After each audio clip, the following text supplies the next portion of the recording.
إن الحمد لله نحمده ونستعينه ونستغفره ونعوذ بالله من شرور أنفسنا ومن سيئات أعمالنا من يهده الله فلا مضل له ومن يضلل فلا هادي له وأشهد أن لا إله إلا الله وحده لا شريك له وأشهد أن محمدا عبده ورسوله اللهم صل وسلم وبارك عليه وعلى آله وصحبه أجمعين أما بعد فأوصيكم عباد الله ونفسي بتقوى الله أعوذ بالله من الشيطان الرجيم وقال الذين كفروا ربنا أرنا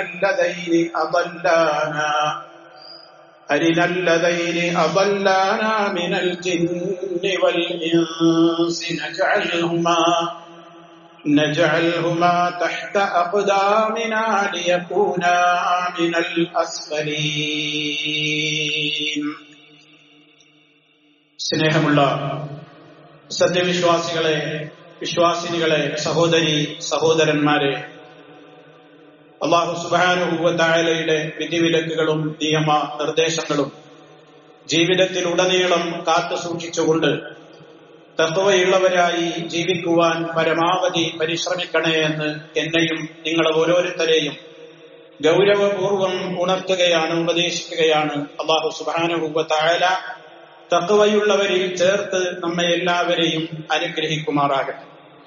സഹോദരങ്ങളെ, മുസ്ലിം ഉമ്മത്ത് എന്ന് പറയുന്ന ഈ അന്തസ്സുള്ള സമുദായം മഹാനായ അല്ലാഹു സുബ്ഹാനഹു വ തആല അതിനെ സംബന്ധിച്ചും അത് അനുഷ്ഠിക്കുന്ന ആളുകളെ സംബന്ധിച്ചും പറഞ്ഞത് വലില്ലാഹിൽ ഇസ്സത്തു വലിറസൂലിഹി വലിൽ മുഅ്മിനീൻ എന്നാണ്. തീർച്ചയായും ഇസ്സത്തും അന്തസ്സുമൊക്കെ അല്ലാഹുവിനുള്ളതാണ്. വലിറസൂലിഹി, അല്ലാഹു അയച്ചിട്ടുള്ള തിരുദൂതരായ റസൂലിനുമുള്ളതാണ്. വലിൽ മുഅ്മിനീന, സത്യവിശ്വാസികൾക്കുമുള്ളതാണ്.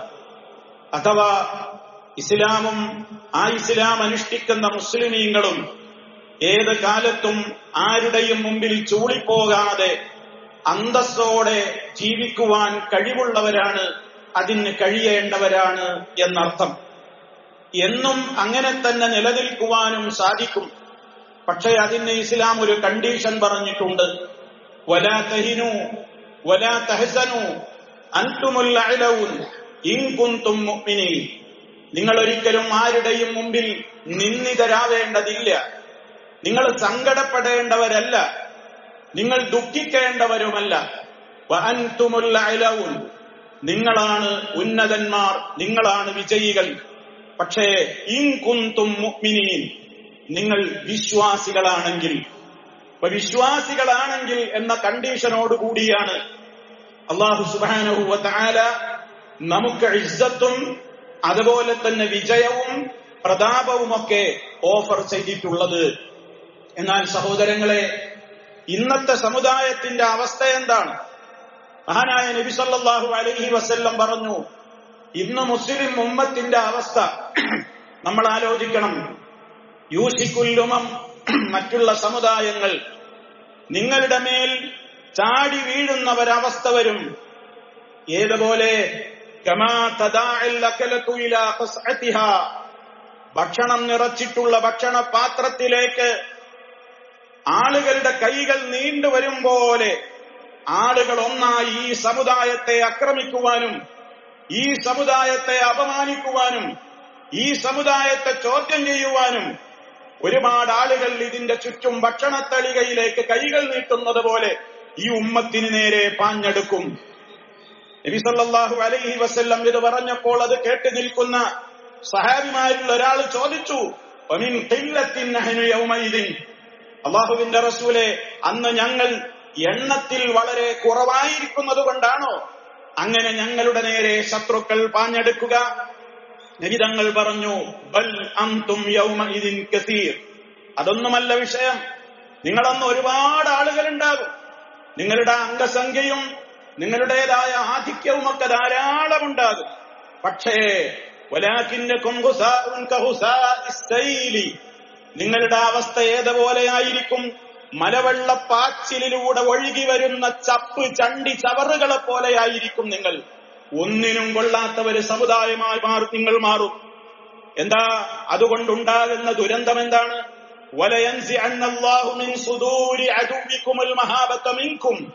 നിങ്ങളെക്കുറിച്ച് ശത്രുക്കൾക്ക് ആദ്യം ഒരു ധാരണയുണ്ടായിരുന്നു. ഇസ്ലാം എന്ന് പറഞ്ഞാൽ അന്തസ്സുറ്റ മതമാണ്. അതനുഷ്ഠിക്കു പോരുന്ന മുസ്ലിമീങ്ങളൊക്കെ അന്തസ്സുള്ളവരാണ്. അവരോട് കളിക്കുമ്പോ സൂക്ഷിക്കണം. അവര് അന്തസ്സുള്ളവരാണ്, അവര് നല്ല ഇസ്ലാമികമായ ബോധവും ബോധ്യവുമുള്ളവരാണ് എന്ന ഒരു ഭയം അവരുടെ മനസ്സിലുണ്ടായിരുന്നു. അള്ളാഹു ആ ഭയത്തെ, നിങ്ങളെക്കുറിച്ചുള്ള ആ ഭയത്തെ ആദ്യം ആ ശത്രുക്കളുടെ ഹൃദയങ്ങളിൽ നിന്ന് അള്ളാഹു ഊരിയെടുക്കും. അതാദ്യം നഷ്ടപ്പെടും. പിന്നെ എന്താ സംഭവിക്കുന്നത്?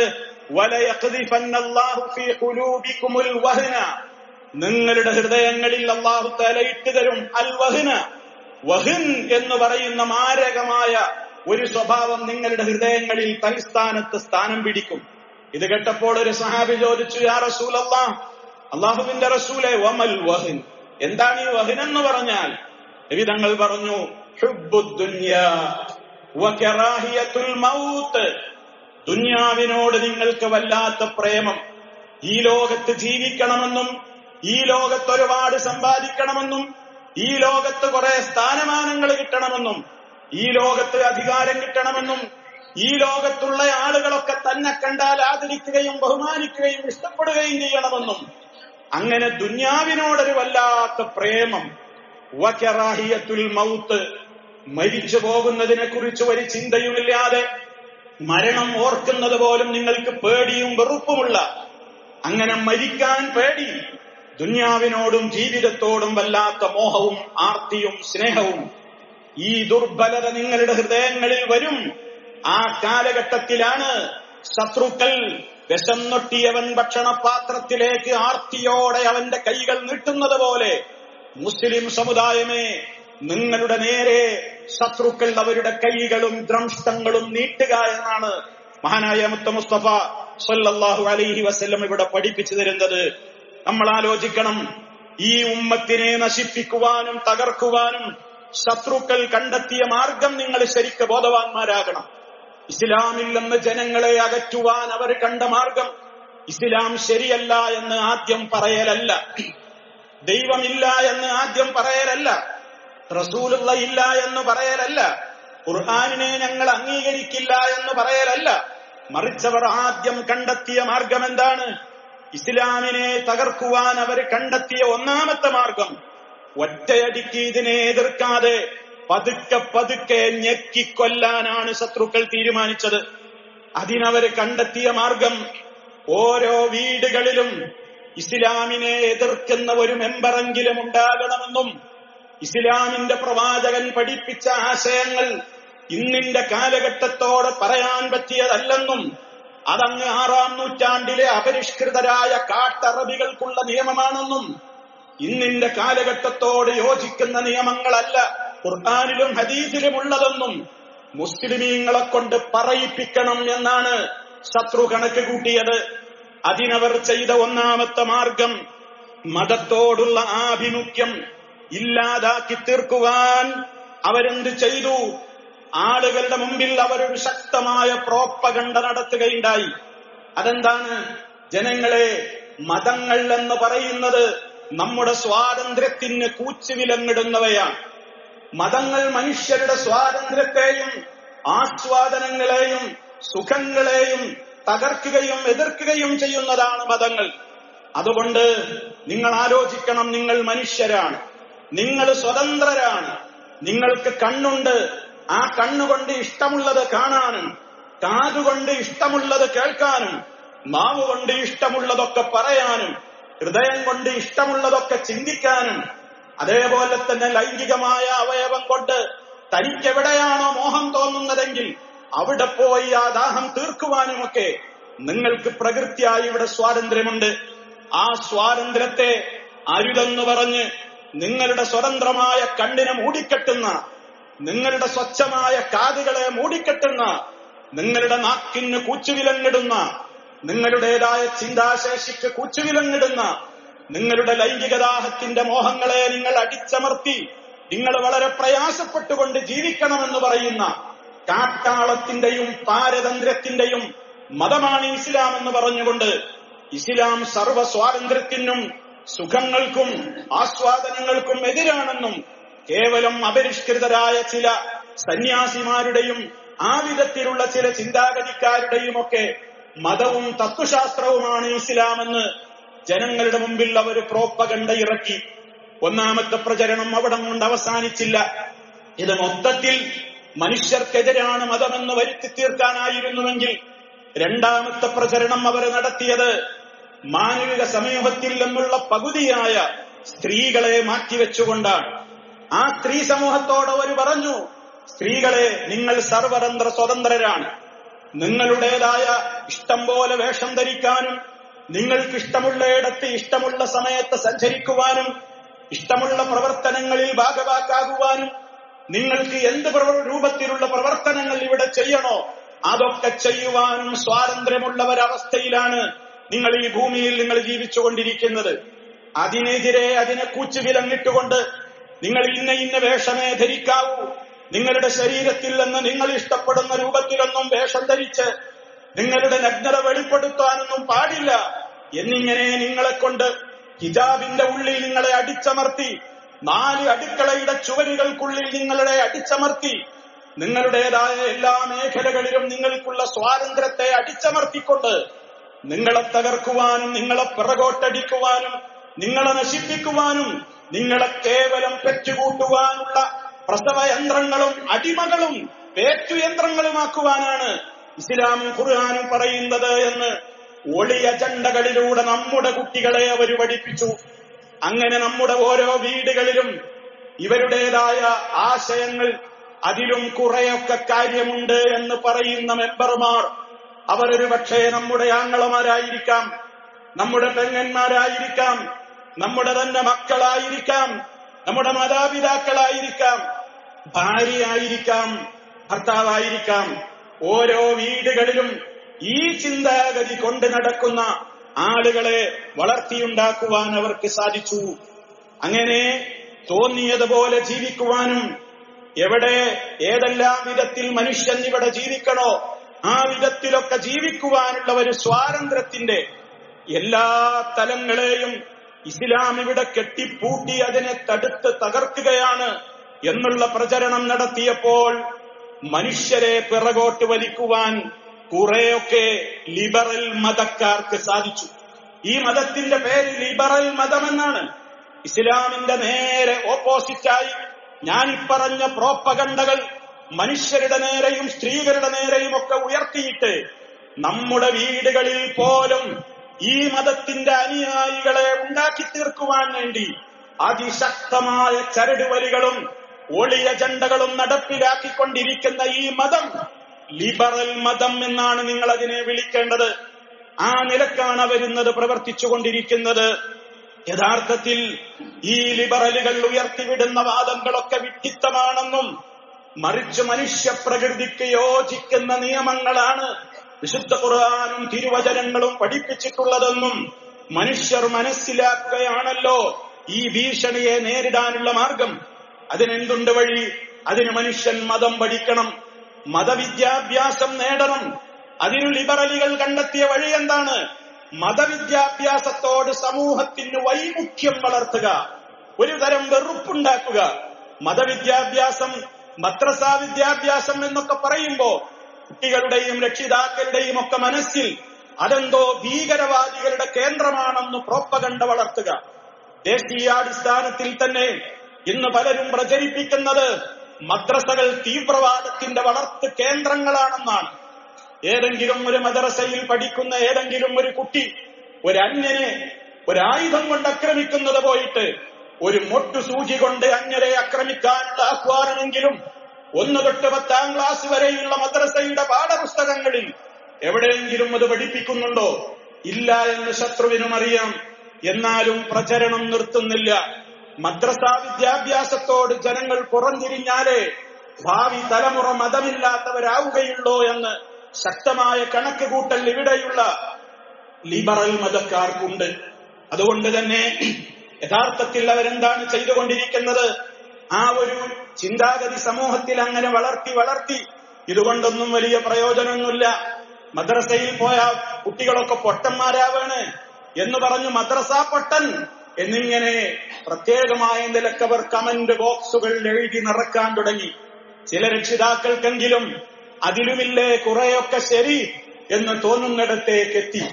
മദ്രസകളിലെ ആരൊക്കെയോ എവിടെയൊക്കെയോ ചില പീഡനങ്ങൾ നടത്തിയപ്പോ മദ്രസകളിൽ കേവലം പീഡന കേന്ദ്രങ്ങളാണെന്ന് പ്രചരിപ്പിക്കുവാൻ ചിലർ ആയുധങ്ങളാക്കി മാറ്റി.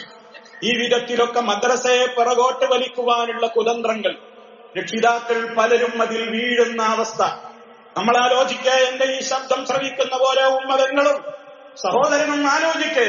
മദ്രസകളോടുള്ള നമ്മുടെ നിലവാരം എന്താണ്? നമ്മുടെ പ്രത്യേകമായ കാഴ്ചപ്പാടെന്താണ്? സ്കൂളുകളിൽ പരീക്ഷ പ്രഖ്യാപിച്ചാൽ മതി, നമ്മൾ മദ്രസകളാണ് ലീവാക്കുന്നത്.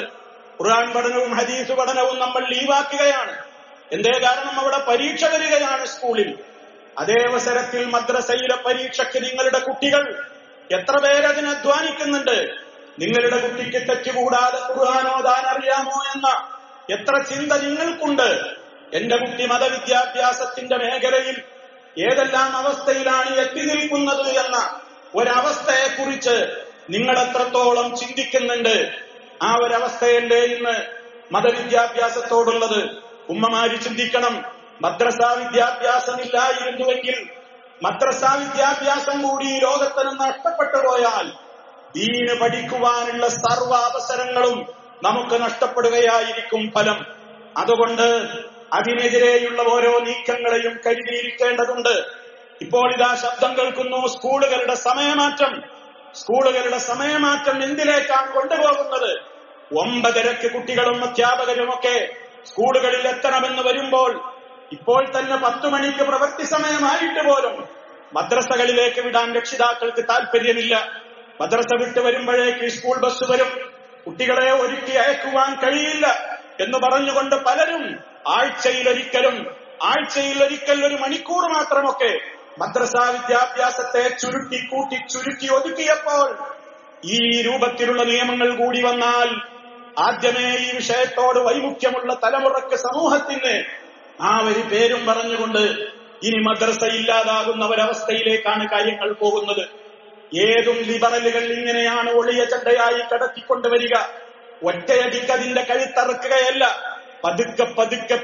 പതുക്കെ പിഴിഞ്ഞ് ഞെക്കിക്കൊല്ലുകയാണ് ഇവർ സ്വീകരിക്കുന്ന ഒരു കുതന്ത്രം.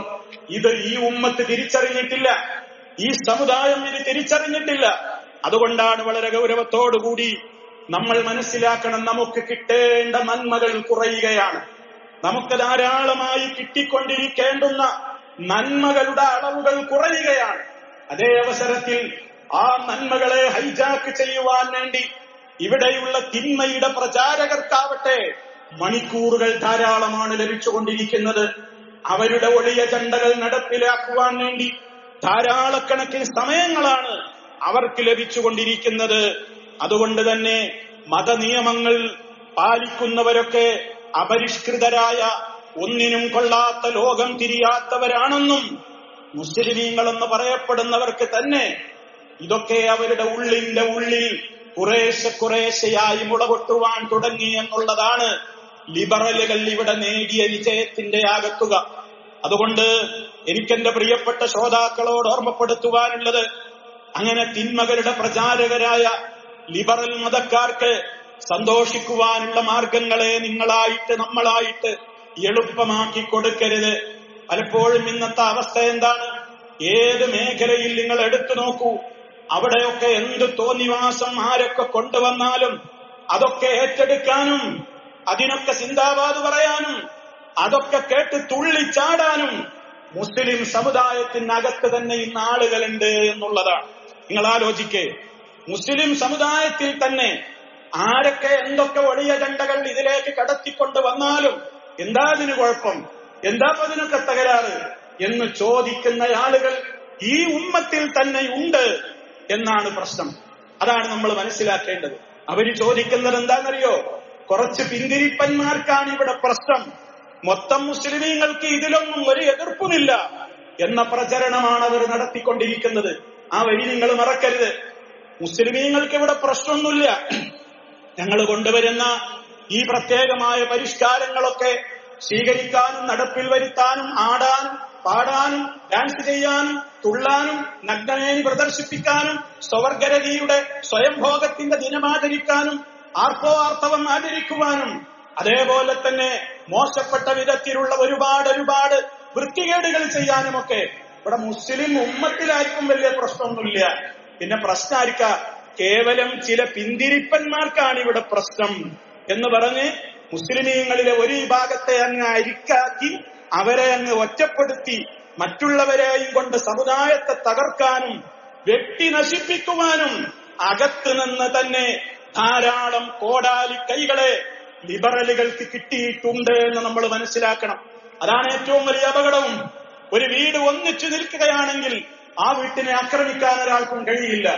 അതേ അവസരത്തിൽ ആ വീട്ടിൽ തന്നെ ഭിന്നതയുണ്ടായി, ആ വീട്ടിൽ തന്നെ മറുശബ്ദമുണ്ടായാൽ ആ വീട്ടുകാരെ ആക്രമിക്കാനും കീഴടക്കാനും എളുപ്പമാണ്. ശത്രുക്കൾ ഇത് നന്നായി മനസ്സിലാക്കിയവരാണ്. ഇതാണ് ഇന്നത്തെ മുസ്ലിം ഉമ്മത്തിന്റെ പ്രശ്നം. ജെൻഡർ ന്യൂട്രാലിറ്റി എന്ന് പറയുന്ന, ലിംഗസമത്വം എന്ന് പറയുന്ന നിയമം നമ്മുടെ പാഠപുസ്തകങ്ങളിൽ നിന്ന് 9ാം ക്ലാസ്സിൽ പഠിപ്പിച്ചുകൊണ്ടിരിക്കെ. എന്താണ് ലിംഗം എന്നൊക്കെ പറയുന്നത്? ആർജിതമായ ഒരു കാര്യമാണ്. എന്ന് പറഞ്ഞാൽ ഞാനോ നിങ്ങളോ ജനിച്ചു വീഴുമ്പോഴുള്ളതല്ല എന്റെ യഥാർത്ഥത്തിലുള്ള ജെൻഡർ. എന്റെ ലിംഗം എന്ന് പറയുന്നത് ഞാനാണോ പെണ്ണോ എന്നുള്ളത് ഇനി ഹോസ്പിറ്റലിൽ വെച്ച് അത് എഴുതി കൊടുക്കേണ്ടതല്ല. ഹോസ്പിറ്റലിൽ നിന്നൊക്കെ കഴിഞ്ഞ് വന്ന് പ്രായം കുറെ ആയി ഒരു 18 വയസ്സ് വരെ ഇങ്ങനെ കഴിയട്ടെ, എന്നിട്ട് ഞാൻ തീരുമാനിക്കും ഞാൻ ആണാണോ ഞാൻ പെണ്ണാണോ. ഞാൻ ആണാണെന്ന് പറഞ്ഞാൽ ഞാൻ ആണാണ്, ഞാൻ പെണ്ണാവാനാണ് ഇഷ്ടം എന്ന് പറഞ്ഞാൽ ഞാൻ പെണ്ണാവും. ഇതാണ് ഇന്നത്തെ. ഇത് നമ്മുടെ സമൂഹത്തെ പഠിപ്പിക്കുകയാണ്. എത്ര രക്ഷിതാക്കൾക്കതറിയാം, എത്ര ആളുകൾക്കതറിയാം. നിങ്ങളെ മക്കൾ ഇന്ന് പഠിച്ചുകൊണ്ടിരിക്കുന്നത് അതാണ്. ആണും പെണ്ണൊന്നും വ്യത്യാസമല്ല, എല്ലാവരും ഒരുമിച്ചിരിക്കണം, എല്ലാവിധത്തിലുള്ള പ്രവർത്തനങ്ങൾക്കും അവർക്ക് സ്വാതന്ത്ര്യമുണ്ട്. ഈ മതക്കാരാണ് ഇതൊക്കെ ഇവിടെ കൊണ്ടുവന്നിട്ടുള്ളത് എന്ന്, മതമാണിതൊക്കെ കൊണ്ടുവന്നിട്ടുള്ളത് എന്ന വരി അതിലില്ലെന്നേയുള്ളൂ. അതാ ഞാൻ പറയുന്നത്. ലിബറലുകൾ എപ്പോഴും ഒളിച്ചു കടത്തലാണ് ചെയ്യുക, നേർക്കുനേരെ പറയില്ല, ഞെക്കി കൊല്ലും. അവിടെയാണ് രക്ഷിതാക്കളെ നിങ്ങൾ ഉണരേണ്ടത്, നിങ്ങൾ ചിന്തിക്കേണ്ടത്, നിങ്ങൾ ആലോചിക്കേണ്ടത്. അതുകൊണ്ട് തന്നെ എന്ത് നടപ്പിലാക്കിയാലും അതൊക്കെ ഏറ്റെടുക്കാൻ ഇവിടെ നമ്മുടെ സമൂഹത്തിൽ ആളുകളുണ്ട്. സൂംബ ഡാൻസിന്റെ വിവാദം അവസാനിച്ചിട്ടില്ലല്ലോ. ഇപ്പോഴും ആളുകൾക്കിടയിൽ എന്താ ചോദ്യം? നിങ്ങൾക്ക് കുറച്ച് ആൾക്കാർക്ക് എന്താ പ്രശ്നം എന്നാണ്. മുസ്ലിം ഉമ്മത്ത് അത് ഏറ്റെടുത്തു കഴിഞ്ഞു എന്നാണ്. സ്കൂളുകളിലൊക്കെ നിങ്ങളെപ്പോലെയുള്ള മുസ്ലിം കുട്ടികളും മുസ്ലിം അധ്യാപകന്മാരും ടീച്ചർമാരുമല്ലേ തുള്ളിച്ചാടുന്നത്. എന്താ നിങ്ങൾക്ക് കുറച്ച് ആളുകൾക്ക് പ്രശ്നം എന്നാണ് ചോദിക്കുന്നത്. ഇതാണ് അവർ നേടിയ വിജയം. നമ്മുടെ സമൂഹത്തിൽ നമ്മെ തകർക്കാൻ നമ്മളായിട്ട് കോടാലി കൈകളായി മാറുകയാണ്. നമ്മെ വെട്ടിക്കൊല്ലാനുള്ള കോടാലി കൈകൾ നമ്മൾ കൊടുത്തിരിക്കുന്നു.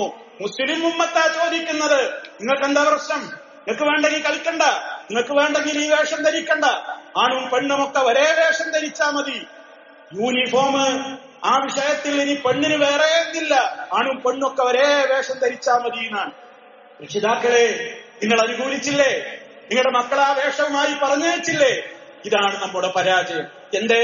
അതിനെ എതിർത്ത് നിന്നാൽ അള്ളാഹുവിന്റെ റസൂല് പറഞ്ഞു ദുന്യാവ് നഷ്ടപ്പെടും. അല്ലെ? നിങ്ങളെ പഴഞ്ചനെന്ന് ആളുകൾ വിളിക്കും, നിങ്ങളെ തീവ്രവാദി എന്ന് വിളിക്കും, നിങ്ങളെ താലിബാനി എന്ന് വിളിക്കും, നിങ്ങളെ ഭിന്നിപ്പുകാരൻ എന്ന് വിളിക്കും, ലോകം തിരിയാത്ത 6ാം നൂറ്റാണ്ടുകാരനെന്ന് നിങ്ങളെ വിളിക്കും. അത് പേടിച്ചിട്ടല്ലേ ഉമ്മമാരെ ഉപ്പമാരെ നിങ്ങൾ നിങ്ങളുടെ പെൺമക്കൾക്കും ആൺമക്കളുടെ യൂണിഫോം ധരിപ്പിച്ചുകൊണ്ട് സ്കൂളുകളിലേക്ക് പറഞ്ഞയക്കുന്നത്? അനുവദിച്ചുകൂടായത്. മാറ്റം വരണം. അതേപോലെ തന്നെ എന്റെ കുട്ടി സൂംബ ഡാൻസ് കളിക്കണ്ട, ഞാനതിന് തയ്യാറല്ല എന്ന് ആണത്തത്തോടെ നട്ടല്ലോടെ പറയാൻ ആർജവമുള്ള രക്ഷിതാക്കൾ നമ്മുടെ രാജ്യത്തുണ്ടാകണം. ആർജവമുള്ള രക്ഷിതാക്കൾ ഉണ്ടാകണം. വേണ്ടെങ്കിൽ കളിക്കണ്ട, നിങ്ങൾക്കെന്താ കുഴപ്പം എന്ന് ചോദിക്കുന്നവരോട് പറയാനുള്ളത്, ഞങ്ങൾക്ക് കുഴപ്പമുണ്ട്. ഞങ്ങൾ ഞങ്ങളുടെ നമസ്കാരത്തിൽ പറയുന്നത് റഹ്മാനായ റബ്ബേ വാന മിനൽ മുസ്ലിമീൻ, ഞാൻ മുസ്ലിമാണെന്നാണ്, നിന്റെ കൽപ്പനകൾ അനുസരിച്ച് ജീവിക്കുന്നവനാണെന്നാണ്. അത് പറയുന്ന ഞങ്ങൾക്ക് പ്രശ്നമുണ്ട്, ഞങ്ങൾക്കത് അംഗീകരിക്കാൻ കഴിയാത്തതാണ്. എന്റെ കുട്ടി അതുകൊണ്ട് പങ്കെടുക്കില്ല എന്ന് എനിക്കത് പറയാനും സ്കൂളിൽ പോകുന്ന നിങ്ങളുടെ മക്കളോട് ചോദിച്ചു നോക്ക്. ഞാനിവിടെയുള്ള ചില ആൺകുട്ടികളോടും പെൺകുട്ടികളോടും ഒക്കെ ചോദിച്ചു, നിങ്ങളുടെയൊക്കെ സ്കൂളുകളിൽ നടപ്പാക്കിയിട്ടുണ്ടോ? കുട്ടികൾ പറയുന്നു ഉണ്ട്, ഞങ്ങളൊന്നും പോകാറില്ല, പക്ഷെ ഞങ്ങൾ ഒറ്റയ്ക്ക് ക്ലാസ് റൂമിലിരുന്ന് അത് കഴിഞ്ഞാൽ ഞങ്ങളവര് നോട്ടമാണ്, ഞങ്ങളവര് പരിഹാസമാണ് എന്ന്. ആ മക്കൾക്ക് നിങ്ങൾ ധൈര്യം പകരണം. നിങ്ങൾക്കൊന്നും സംഭവിക്കില്ല. അള്ളാഹുവിന്റെ ഇഷ്ടത്തെ മാറ്റിവെച്ചുകൊണ്ട് ഒരധ്യാപകന്റെയും ഒരു മന്ത്രിയുടെയും ഒരു ഭരണാധികാരിയുടെയും ഒരു ഇഷ്ടത്തിനും നിന്നു കൊടുക്കരുത്. എന്റെ റബ്ബിന് ഇഷ്ടമുള്ളതേ ഞാൻ ചെയ്യൂ എന്നുള്ളത് എന്റെ വിശ്വാസത്തിന്റെ ഭാഗമാണ്. അതിനർത്ഥം എന്റെ വിശ്വാസത്തിന് എതിര് ചെയ്യുന്നവരെ ഞാൻ ആയുധമെടുത്ത് തകർക്കുമെന്നല്ല, ഞാൻ അവർക്കെതിരെ ആയുധമെടുത്ത് പോരാടുമെന്നല്ല, മറിച്ച് എന്റെ വിശ്വാസത്തെ എനിക്ക് കാത്തു സൂക്ഷിക്കുവാനുള്ള സ്വാതന്ത്ര്യമുണ്ട്. ഏതുപോലെ അവരുടെ വിശ്വാസത്തെ അവർക്ക് കാത്തു സൂക്ഷിക്കുവാൻ സ്വാതന്ത്ര്യമുള്ളതുപോലെ തന്നെ ഈ ഒരു നിലപാട് ഉമ്മമാര് സ്വീകരിക്കണം. നിങ്ങളുടെ മക്കൾ അതിന് തുള്ളാൻ പോകരുത്. നിങ്ങളുടെ മക്കളെ അനിസ്ലാമിക വേഷം ധരിപ്പിച്ചുകൊണ്ട് പറഞ്ഞേക്കരുത്. നിങ്ങളുടെ മക്കൾ സ്റ്റഡി ടൂറിന് പോകുമ്പോ DJ പാർട്ടികൾക്കനുസരിച്ചുകൊണ്ട് വാഹനത്തിൽ വലിയ ലൈറ്റുകളിട്ട് പുകയുമിട്ട് ആണും പെണ്ണും കൂടിക്കലർന്നുകൊണ്ട് മതോന്മത്തരായി തുള്ളിച്ചാടുന്ന സ്റ്റഡി ടൂറുകൾക്ക് നിങ്ങളുടെ മക്കളെ നിങ്ങൾ വിട്ടുകൊടുക്കരുത്. അരുത് മോനെ, നമുക്കത് പറ്റില്ല എന്ന് പറയാൻ, അത് മക്കളോട് ഉപദേശിക്കാൻ അതിന് മാത്രം മതബോധമുള്ള, പരലോകബോധമുള്ള, പടച്ചവനെ പേടിയുള്ള രക്ഷിതാക്കളും മക്കളും തലമുറകളുമായിട്ടാണ് സഹോദരങ്ങളെ നമ്മൾ വളരേണ്ടത്. ഇവിടെയൊക്കെ ഞാൻ പറഞ്ഞതാണ് പ്രശ്നം. എതിർക്കാൻ നമുക്ക് പറ്റാതാകുന്നത് എന്തുകൊണ്ടാണെന്നറിയോ? നമ്മളെ കൂട്ടത്തിൽ നിന്ന് തന്നെയാണ് അതിനെന്താ കുഴപ്പമെന്ന് ചോദിക്കുന്നത്. ഒരു വിവാഹത്തിലേക്ക് പോകാൻ നമുക്ക് കഴിയോ? ഒരു വിവാഹ മേഖലയിൽ ഒരു വിവാഹ മണ്ഡപത്തിലോ പന്തലിലോ പോയി ഇരിക്കാൻ നമുക്കിന്ന് കഴിയുമോ? എന്താ കാരണം? പേരിന്നവിടെ ഒരു മൗലവി, ഒരു മുസ്ലിയാരി അറബിയിലോ മലയാളത്തിലോ എന്തൊക്കെയോ ചില ഹുത്ബ എന്നുള്ള പേരിൽ ഒരു ചടങ്ങ് നിർവഹിച്ച് അയാൾ ഇറങ്ങിപ്പോവും. പിന്നെ അവിടെ നടക്കുന്നത് മുഴുവനും ചെകുത്താൻ ഇഷ്ടമുള്ള തുള്ളലുകളും ചാട്ടങ്ങളും പാട്ടുകളുമാണ്. ആ വിധത്തിലുള്ള ഒരവസ്ഥയിലേക്ക് ഈ സമൂഹത്തെ കൊണ്ടുചെന്ന് എത്തിച്ചതിൽ ആർക്കാണ് അതിന്റെ ഉത്തരവാദിത്തമെന്ന് നമ്മൾ ഗൗരവത്തോടുകൂടെ മനസ്സിലാക്കേണ്ടതുണ്ട്. അതുകൊണ്ട് തന്നെ പ്രിയമുള്ളവരെ, ഗൗരവത്തോടുകൂടെയാണ് ഞാൻ എന്നോടും നിങ്ങളോടും ഓർമ്മപ്പെടുത്തുന്നത്. നമുക്ക് ഉത്തരവാദിത്തങ്ങളുണ്ട്. ആ ഉത്തരവാദിത്തങ്ങളെ കൃത്യമായ നിലയ്ക്ക് തന്നെ നിർവഹിക്കുവാൻ നമ്മളാണ് തയ്യാറാവേണ്ടത്. അതുകൊണ്ട് തന്നെ വിവാഹവേദികളിൽ അള്ളാഹുവിന് ഇഷ്ടമില്ലാത്തതെന്ത് നടക്കുന്നുണ്ടോ അതിന്റെ ഒപ്പം കൂടിയായി നമ്മൾ മാറരുത്. ഞാനതിലില്ല, എന്റെ മക്കളതിലില്ല എന്ന് ഉറപ്പുവരുത്തേണ്ടത് ഓരോ ഉപ്പയുടെയും ഉമ്മയുടെയും കടമയാണ്. അതല്ലാതെ അതൊക്കെ ഇപ്പോഴത്തെ കാലത്ത് പറഞ്ഞിട്ട് കാര്യമുണ്ടോ? അതൊക്കെ ഇപ്പോഴത്തെ ഒരു തലമുറയുടെ ന്യൂ ജനറേഷൻ അല്ലേ? അവരുടെ കൂടെയൊക്കെയാണ് നിന്നുകൊടുക്കാതെ നമ്മളായിട്ട് അതിനെയൊക്കെ എതിർത്താൽ ഇപ്പോഴത്തെ കാലത്ത് മുന്നോട്ട് പോകാൻ പറ്റുമോ? നിങ്ങളെ ഈ ഖുർആനും ഹദീസൊക്കെ പറഞ്ഞിങ്ങനെ വീട്ടിന്റെ ഉള്ളിൽ ഇരുന്നാ മതി, ഇതൊന്നും ഇന്നത്തെ തലമുറ സ്വീകരിക്കൂല എന്നും പറഞ്ഞിട്ട്, എന്നാ പിന്നെ മക്കളെ അടിച്ചു പൊളിക്ക് എന്നും പറഞ്ഞിട്ട് ബാപ്പ എന്ന് പറയുന്ന, ഉമ്മ എന്ന് പറയുന്നവർ നട്ടെല്ലില്ലാതെ സർവ്വ തിന്മകൾക്കും തോന്നിയാസങ്ങൾക്കും മൗനം പാലിക്കുകയാണെങ്കിൽ പരലോക കോടതിയിൽ നിങ്ങൾ കുറച്ചൊന്നുമല്ല കഷ്ടപ്പെടേണ്ടി വരിക, അട്ടഹസിക്കേണ്ടി വരിക, നിലവിളിക്കേണ്ടി വരിക എന്ന് മാത്രമേ എനിക്ക് ഓർമ്മപ്പെടുത്തുവാനുള്ളൂ. റഹ്മാനായ റബ്ബ് എല്ലാ അർത്ഥത്തിലും ഇസ്സത്തോടെ അന്തസ്സോടെ ജീവിക്കുന്ന ഒരു സമൂഹമായി മുന്നോട്ട് പോകുവാനുള്ള തൗഫീഖ് നമുക്കെല്ലാവർക്കും നൽകി നമ്മെ എല്ലാവരെയും അനുഗ്രഹിക്കുമാറാകട്ടെ. പാപങ്ങളും അപാകതകളും പൊറുത്തു തരുമാറാകട്ടെ. അഖൂലു ഖൗലി ഹാദാ ഫഅസ്തഗ്ഫിറുല്ലാഹ ലീ വലക്കും ഫസ്തഗ്ഫിറൂഹു ഇന്നഹു ഹുവൽ ഗഫൂറുർ റഹീം. അൽഹംദുലില്ലാഹി വഹ്ദഹു വസ്സലാത്തു വസ്സലാമു അലാ മൻ ലാ നബിയ്യ ബഅദഹു വഅലാ ആലിഹി വസഹ്ബിഹി വമൻ തബിഅ ഹദിയഹു.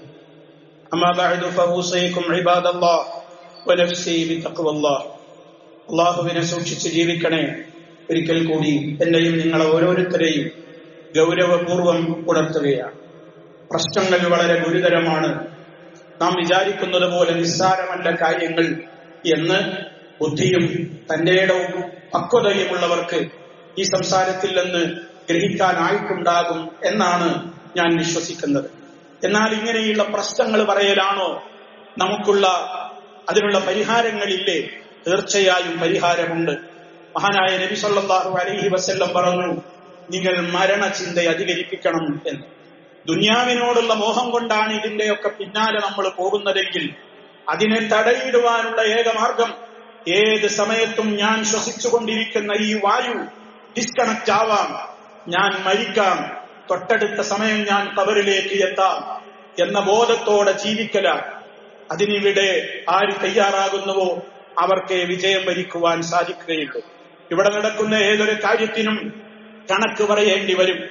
അതുകൊണ്ട് നമ്മളെല്ലാവരും കുടുംബസമേതം എടുക്കേണ്ട ഒരു പ്രതിജ്ഞ, ഞാനും എന്റെ മക്കളും റബ്ബിനിഷ്ടമില്ലാത്തത് ചെയ്യില്ല എന്ന ദൃഢമായ തീരുമാനം എടുക്കാൻ ഓരോ രക്ഷിതാക്കൾക്കും സാധ്യമാകണം.